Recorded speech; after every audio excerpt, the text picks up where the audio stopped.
ನಮಸ್ಕಾರ ಸ್ನೇಹಿತರೆ, ಗೃಹಲಕ್ಷ್ಮಿ ಯೋಜನೆಯ ಅಪ್ಡೇಟ್ಗೆ ನಿಮಗೆ ಸ್ವಾಗತ ಸುಸ್ವಾಗತ. ಸ್ನೇಹಿತರೆ, ನಿಮಗೆ ಗೃಹಲಕ್ಷ್ಮಿ ಯೋಜನೆಯ ಹಣ ಬಂದ್ಬಿಟ್ಟು 11ನೇ ಕಂತಿನ ಹಣದವರೆಗೂ ಮಾತ್ರ ಬಂದಿದೆ. ಗೃಹಲಕ್ಷ್ಮಿ ಯೋಜನೆಯ 12 ಮತ್ತು 13ನೇ ಕಂತಿನ ಹಣ ಆದರೆ ಇನ್ನೂ ಬಂದಿಲ್ಲ. ನೀವೆಲ್ಲರೂ ವೆಯ್ಟ್ ಮಾಡ್ತಾನೆ ಇದ್ದೀರಾ ಗೃಹಲಕ್ಷ್ಮಿ ಯೋಜನೆಯ 12, 13ನೇ ಕಂತಿನ ಹಣ ಯಾವಾಗ ಬರುತ್ತೆ ಅಂತ. ಸ್ನೇಹಿತರೆ, ಈ ವಿಡಿಯೋದಲ್ಲಿ ನಿಮಗೆ 12 ಮತ್ತು 13ನೇ ಕಂತಿನ ಹಣ ಯಾವಾಗ ಬರುತ್ತೆ ಅನ್ನುವಂತಹ ಒಂದು ಮಾಹಿತಿ ಆದರೆ ತಿಳಿಸ್ಕೊಡ್ತೀನಿ. ಎಲ್ಲರೂ ವಿಡಿಯೋ ಕೊನೆವರೆಗೂ ನೋಡಿ. ಅದಕ್ಕೆ ಮುಂಚೆ ಯಾರು ಚಾನಲ್ಗೆ ಇನ್ನೂ ಸಬ್ಸ್ಕ್ರೈಬ್ ಮಾಡ್ಕೊಂಡಿಲ್ಲ ಈಗಲೇ ಚಾನಲನ್ನು ಸಬ್ಸ್ಕ್ರೈಬ್ ಮಾಡ್ಕೊಳ್ಳಿ. ಮತ್ತೆ ವಿಡಿಯೋಗೆ ಒಂದು ಲೈಕ್ ಆದರೆ ಕೊಡಿ. ನೀವು ಕೂಡ ಸಬ್ಸ್ಕ್ರೈಬ್ ಲೈಕಿಂದ ನಿಮ್ಗೆ ಇದೇ ರೀತಿ ಕಂಟಿನ್ಯೂಸ್ ಅಪ್ಡೇಟ್ಸ್ ಆದರೆ ಸಿಗ್ತಿರುತ್ತೆ. ಈಗಾಗಲೇ ಯಾರು ಸಬ್ಸ್ಕ್ರೈಬ್ ಲೈಕ್ ಮಾಡಿ ವಿಡಿಯೋ ನೋಡ್ತಿದ್ದೀರೋ ಎಲ್ಲರಿಗೂ ನನ್ನ ಒಂದು ಹೃದಯಪೂರ್ವಕ ಧನ್ಯವಾದಗಳು. ಸ್ನೇಹಿತರೆ, ಇಲ್ಲಿ ಗೃಹಲಕ್ಷ್ಮಿ ಯೋಜನೆಯ 11ನೇ ಕಂತಿನ ಹಣ ಮಾತ್ರ ಬಂದಿದೆ. 12, 13ನೇ ಕಂತಿನ ಹಣ ಆದರೆ ಇದುವರೆಗೂ ಯಾವ ಫಲಾನುಭವಿಗಳಿಗೂ ಜಮಾ ಆಗಿಲ್ಲ. ಬೇರೆ 4 ಗ್ಯಾರಂಟಿ ಯೋಜನೆಗಳಲ್ಲಿ ಯಾವುದೇ ಸಮಸ್ಯೆ ಆಗ್ತಿಲ್ಲ. ಆದರೆ ಇಲ್ಲಿ ಗೃಹಲಕ್ಷ್ಮಿ ಯೋಜನೆಯಲ್ಲಿ ತುಂಬಾನೇ ಸಮಸ್ಯೆ ಆಗ್ತಿದೆ. ಸರಿಯಾಗಿ ಹಣ ಆಗ್ತಿಲ್ಲ.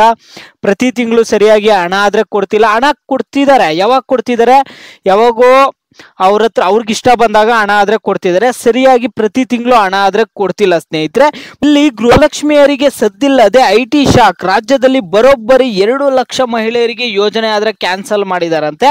ಇಲ್ಲಿ ಏನಿಂದ ಕ್ಯಾನ್ಸಲ್ ಮಾಡಿದ್ದಾರೆ ಅನ್ನುವಂಥದ್ದು ನೀವು ಕೇಳೋದಾದ್ರೆ, ಗೃಹಲಕ್ಷ್ಮಿ ಯೋಜನೆಯ ಕಂತು ಬಂದಿಲ್ಲ ಎಂದು 2-3 ತಿಂಗಳಿಂದ ನೀವು ಹಾದಿ ನೋಡುತ್ತಿದ್ದರೆ ನಿಮ್ಮಲ್ಲಿ ಬಹುತೇಕರಿಗೆ ಈ ಯೋಜನೆಯೇ ರದ್ದಾಗಿರುವ ಸಾಧ್ಯತೆ ಇರುತ್ತದೆ. ಹೌದು ಸ್ನೇಹಿತರೆ, ಇಲ್ಲಿ ನೀವು ಏನಾದರೂ IT GST ಪಾವತಿ ಮಾಡುತ್ತಿದ್ರೆ ನಿಮಗೆ ಇನ್ನು ಮುಂದೆ ಗೃಹಲಕ್ಷ್ಮಿ ಯೋಜನೆಯ ಹಣ ಆದ್ರೆ ಬರಲ್ಲ. ಈಗ ನಿಮ್ಗೆ ಬರ್ತಿರ್ಬೋದು, ಇನ್ನು ಮುಂದೆ ಆದ್ರೆ ನಿಮ್ಗೆ ಹಣ ಬರಲ್ಲ ಸ್ನೇಹಿತರೆ. ನೋಡಿ, ಮತ್ತೆ ಇನ್ನೊಂದೇನಂದ್ರೆ ಇಲ್ಲಿ ನಿಮಗೆ GST IT ಪಾವತಿಸುವ 2 ಲಕ್ಷಕ್ಕೂ ಅಧಿಕ ಮಹಿಳೆಯರಿಗೆಲ್ಲ ಈ ಒಂದು ಯೋಜನೆಯ ಒಂದು ಫಲವನ್ನಾದ್ರೆ ಕ್ಯಾನ್ಸಲ್ ಮಾಡ್ತಿದಾರಂತೆ. ನೋಡಿ, ಇಲ್ಲಿ ಯಾರ್ಯಾರು GST ಮತ್ತು IT ಪಾವತಿಸಿರುವಂತಹ ಫಲಾನುಭವಿಗಳು ಯಾರ್ಯಾರು ಇದ್ದೀರಾ, ನಿಮಗೆ ಗೃಹಲಕ್ಷ್ಮಿ ಯೋಜನೆಯ ಹಣ ಆದ್ರೆ ರದ್ದಾಗಿರುತ್ತೆ ಸ್ನೇಹಿತರೆ. ನಿಮ್ಗಾದ್ರೆ ಹಣ ಬರಲ್ಲ ಅಂತ ಸರ್ಕಾರದವ್ರು ಹೇಳ್ತಿದ್ದಾರೆ. ಮತ್ತೆ ನಿಮ್ಗೆ ಇಲ್ಲಿ ಗೃಹಲಕ್ಷ್ಮಿ 12 ಮತ್ತು 13ನೇ ಕಂತಿನ ಹಣದ ಬಗ್ಗೆ ಬರೋದಾದ್ರೆ, ಇಲ್ಲಿ ಗೃಹಲಕ್ಷ್ಮಿ 12, 13ನೇ ಕಂತಿನ ಹಣ ಕೊಟ್ಟೇ ಕೊಡ್ತೀವಿ ಅಂತ ಸಚಿವೆ ಲಕ್ಷ್ಮೀ ಹೆಬ್ಬಾಳ್ಕರ್ ಅವರು ಹೇಳಿದ್ದಾರೆ.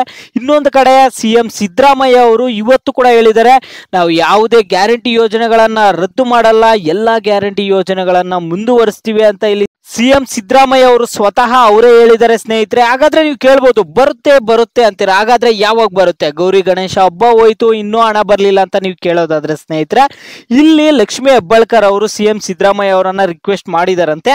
ಇನ್ನು ಮಹಿಳೆಯರಿಗೆ ಹಣ ಜಮಾ ಮಾಡಿಲ್ಲ, ಬೇಗ ಹಣ ಬಿಡುಗಡೆ ಮಾಡಿಸಿ ಅಂತ ಹೇಳಿದಾರಂತೆ. ನಿಮ್ಗೆ ಹಣವನ್ನ ಬಿಡುಗಡೆ ಮಾಡೋದಕ್ಕೆ ರೆಡಿ ಮಾಡ್ತಿದ್ದಾರೆ ಸ್ನೇಹಿತರೆ.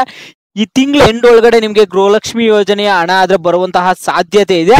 ನಿಮ್ಗೆ 12ನೇ ಕಂತಿನ ಹಣ ಆದ್ರೂ ಬರುವಂತಹ ಚಾನ್ಸಸ್ ಇದೆ. 13ನೇ ಕಂತಿನ ಹಣ ಬರದೇ ಇದ್ರು 12ನೇ ಕಂತಿನ ಹಣ ಆದ್ರೂ ನಿಮ್ಗೆ ಈ ತಿಂಗಳ ಒಳಗಡೆ ಬರುತ್ತೆ. ವೆಯ್ಟ್ ಮಾಡಿ.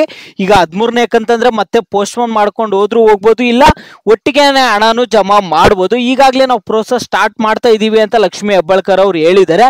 ನಿಮಗೆ ಗೃಹಲಕ್ಷ್ಮಿ 12 ಮತ್ತು 13ನೇ ಕಂತಿನಲ್ಲಿ ಯಾವ್ದಾದ್ರು ಕಂತಿನ ಹಣ ಇವತ್ತು ಬಂದಿದೆಯಾ ಬಂದಿಲ್ಲ ಅನ್ನುವಂಥದ್ದನ್ನ ಪ್ರತಿಯೊಬ್ಬರು ವಿಡಿಯೋಗೆ ಲೈಕ್ ಮಾಡ್ಬಿಟ್ಟು ಕಾಮೆಂಟ್ ಮುಖಾಂತರ ತಿಳಿಸಿ.